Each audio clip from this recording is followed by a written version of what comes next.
Hello everybody and welcome back. As always, I am Mateo311 and this is your channel for everything VR related. Today, we're going to be discussing the future of XR and if products like the Magic Leap 2 and the Ekto VR boots have a place in it. We also have a bunch of new games to go over, including a sequel to Saints and Sinners and the possibility of Hideo Kojima releasing a VR title. We have a lot to go over and like normal, there's timestamps and links in the description. But before we jump in, this video is brought to you by Kiwi Design, one of my favorite sites for VR accessories.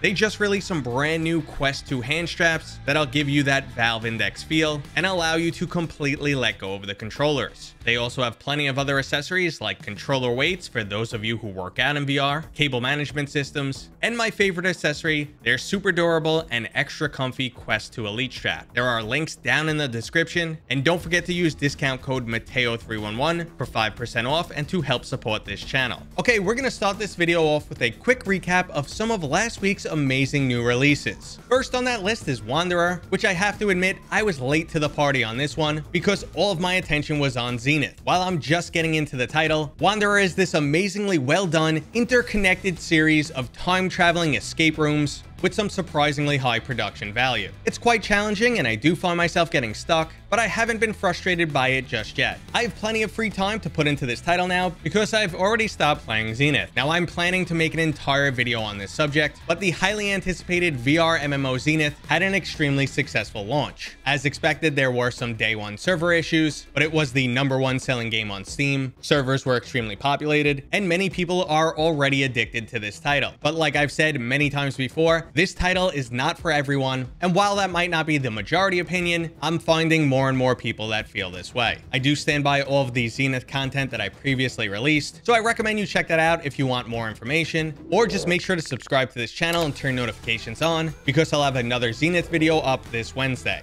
Okay, let's move into some newer titles, starting with a delay for Requisition VR. This was a 4-person co-op zombie survival title, which had you setting booby traps and improvising weapons. It was already set to release, and I was looking forward to trying this with my friends, but it's now delayed until April for some extra polish. I'm completely okay with this. Let's release the game when it's ready, and right now there was just too much competition with all the focus on Zenith. Now another title that snuck by last week was Monster Showdown. This is a Call of Duty Zombies inspired single-player shooter. Artistically, it reminds me of a blend of titles like Serious Sam and Overwatch, but it's a fast-paced wave of zombie-like creature killing where you earn money to pick up perks and new weapons. It looks like it might be a fun time killer, so I might have to check it out. I just wish it had a multiplayer mode. Another single player title coming this week is the arcade flight sim Ultra Wings 2. The developers are promising 40 to 60 hours of gameplay, 5 unique aircrafts, and a diverse set of handcrafted missions. If you're playing on PC, there will be HOTAS support, and it looks like this sequel is set out to surpass the highly regarded original title in every way. Speaking of sequels, The Walking Dead Saints and Sinners Chapter 2 Retribution is coming. This will be a fully standalone title and not an add-on to the original game. There's not a lot of official information just yet, but we do know they plan to release it on the Quest sometime this year. I assume it will release on multiple other platforms like the original title, and I'm hoping they add a new little twist into this game, maybe new mechanics, or just anything else to help keep it fresh and exciting. It's been 2 years since the original release, and while it still remains one of the best VR titles, our expectations are slowly rising. We also got 2 other game announcements, and the first one came in the form of a teaser trailer for the Tales of Onogoro. This is an action-adventure game from the same studio that brought us The Last Labyrinth, and it's planned to release this spring.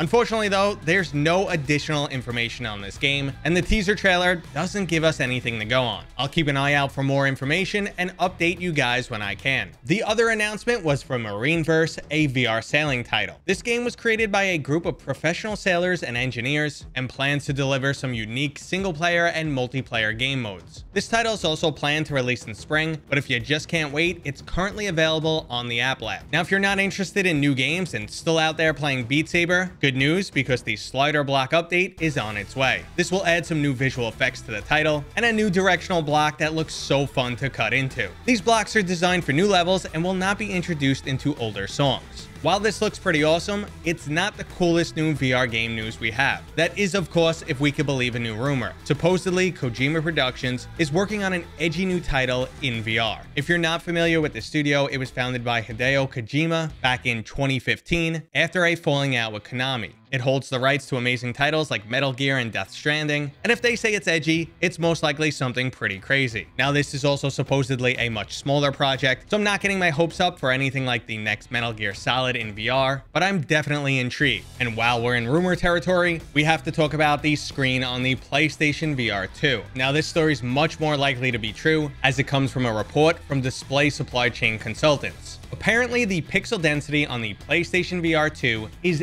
800 per eye. That's double the Quest 2 and more than 4 times higher than the original PlayStation VR. So for the consumer, that's an extremely clear screen with absolutely no screen door effect. And since this is an OLED display, we can expect some amazing colors and deep black levels. I just keep getting more and more excited for this headset, and I can't wait to try it. But until then, we have other products to check out, like the Magic Leap 2. I've been extremely excited for the potential of AR for years now, and since 2008, Magic Leap has really struggled to deliver a high-end consumer product. The original Magic Leap headset was priced at $2,300 and only sold 6,000 units. There was also a myriad of technical challenges that the Magic Leap headset was struggling to overcome. For starters, transparent AR headsets cannot display the color black. They're working around this with the Magic Leap 2 by performing some localized dimming. The headset will limit the amount of light traveling in on specific regions of the screen, allowing for increased visibility and an overall better display. They've also significantly increased the vertical field of view, another major issue of transparent AR headsets. Their external waist-worn compute unit is also getting a significant performance boost as they've moved from an NVIDIA Tegra chip to new hardware from AMD. There's no price or release date information just yet, and we don't know if Magic Leap is planning to target consumers or enterprise. Personally, I'm waiting for a piece of AR tech that basically makes me superhuman. I want to be able to zoom in on objects far away,